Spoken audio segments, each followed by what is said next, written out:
¿Alguna vez te has preguntado cómo realmente funciona tu cuerpo al hacer el delicioso? ¿Sabías que la ciencia lo explica como un proceso lineal, pero a su vez suceden varios tipos de estímulos? ¿Quieres saber cómo reaccionas a la mayoría de estímulos durante el acto sexual? Te lo explicamos en este video.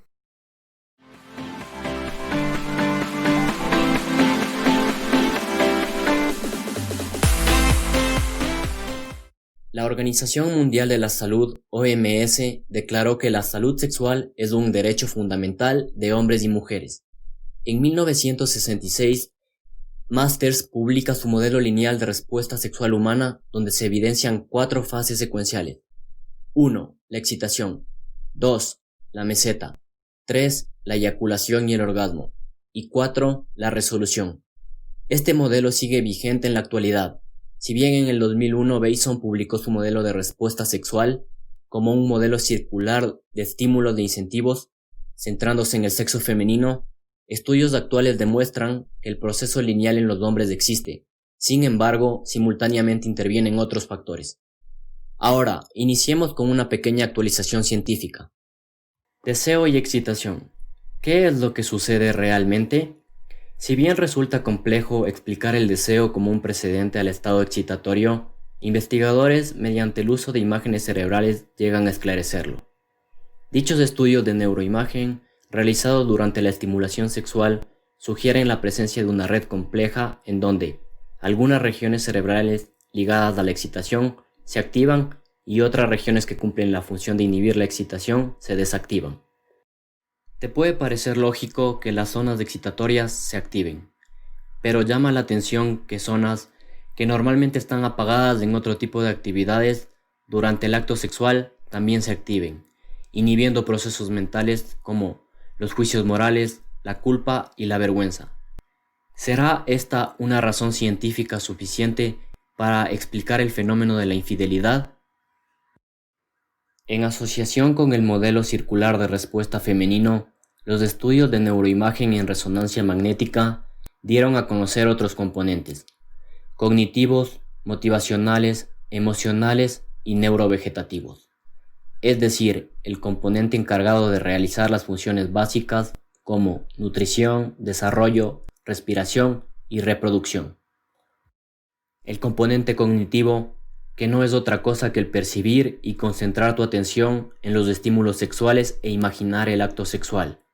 El componente motivacional, que se describe como el proceso que dirige tu comportamiento hacia el objetivo sexual. Dentro de este, el más importante, el deseo desencadenado. El componente emocional, que se relaciona con la excitación mental y el percibir respuestas físicas, entre ellas las genitales, y psicológicas como el gusto y el deseo. El componente neurovegetativo abarca las diversas respuestas genitales, cardiovasculares, respiratorias y hormonales que facilitan la preparación para el acto sexual. Sorprende que además de estos componentes hay datos que sobresalen, como por ejemplo, los hombres presentan una mayor capacidad de respuesta a los estímulos visuales de excitación sexual en comparación con las mujeres.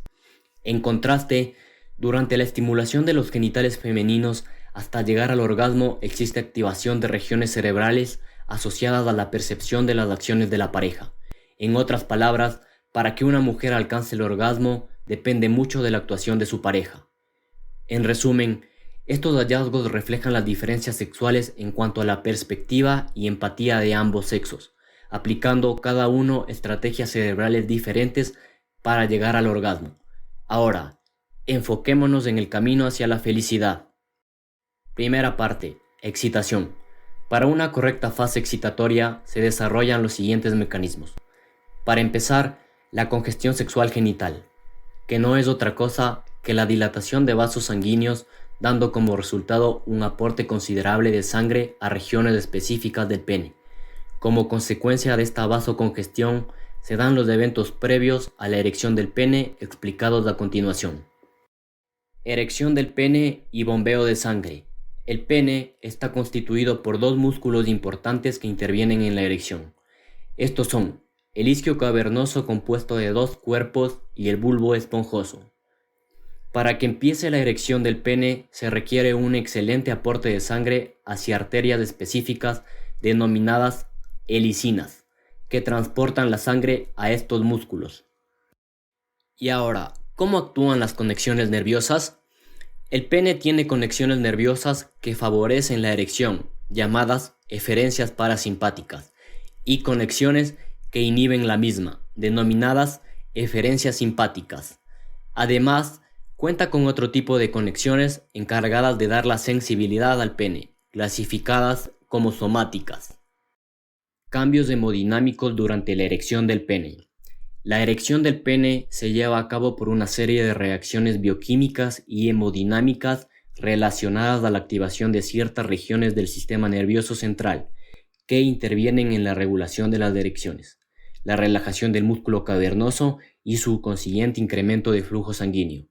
Bien, ahora, ¿por qué una vez que el pene se encuentra en estado de erección se mantiene así durante todo el acto sexual?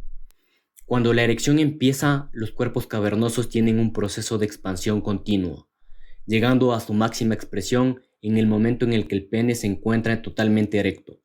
Esto, a su vez, genera una compresión de las venas, es decir, una obstrucción del drenaje venoso.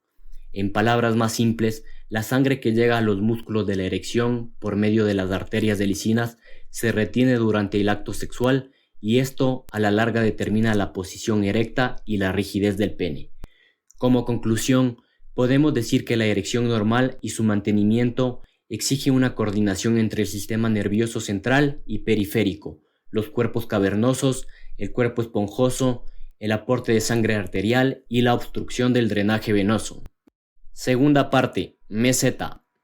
Es la parte del proceso en donde la curva empieza a aplanarse, es decir, el tiempo transcurre a un determinado nivel de excitación que se mantiene hasta que se genera la eyaculación y el orgasmo.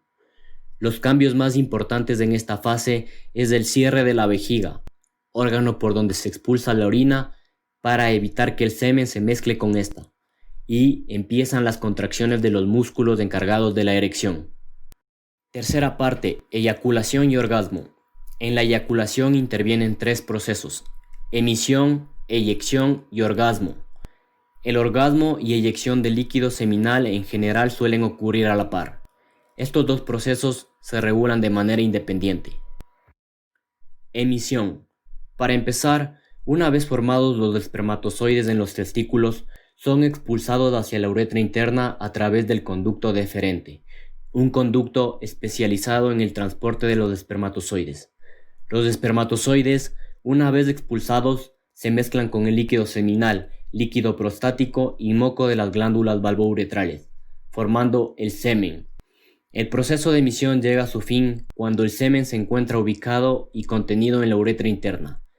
El llenado de la uretra por el semen emite señales sensitivas nerviosas, produciendo una sensación repentina de abombamiento de los genitales de manera interna. Estas mismas señales estimulan la contracción rítmica de los órganos genitales y causan contracción de los cuerpos cavernosos y el cuerpo esponjoso. Presta atención, que estamos cerca al esperado destino. Una vez que el semen se encuentra en la uretra interna, se produce la eyaculación, o también conocida como eyección de semen. Como se explicó anteriormente, cuando comienza la contracción de los músculos propios de la erección, se da el cierre del esfínter interno y la apertura del esfínter externo de manera sincronizada, para que el semen pueda salir de manera adecuada y no exista un retroceso del mismo. La sensación asociada de las contracciones rítmicas de los músculos pélvicos se denomina orgasmo. Incluso otros autores describen al orgasmo como la asociación entre emisión y eyaculación. Pero ahí no se termina todo. Por último, la fase de resolución, cuando se retorna a un estado funcional inicial y los procesos que hemos revisado empiezan a declinarse.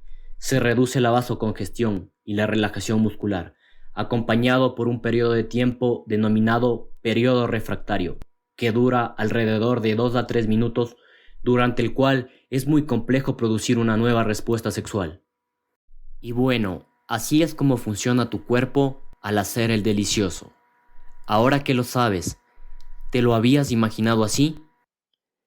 ¿Te ha gustado nuestro video? ¿Quieres saber más de otros temas de interés desde un punto de vista médico? Déjanos tu comentario, dale a like y suscríbete a nuestro canal. Antes de finalizar, recuerda, solo necesitas una idea. El resto es pasión y trabajo duro.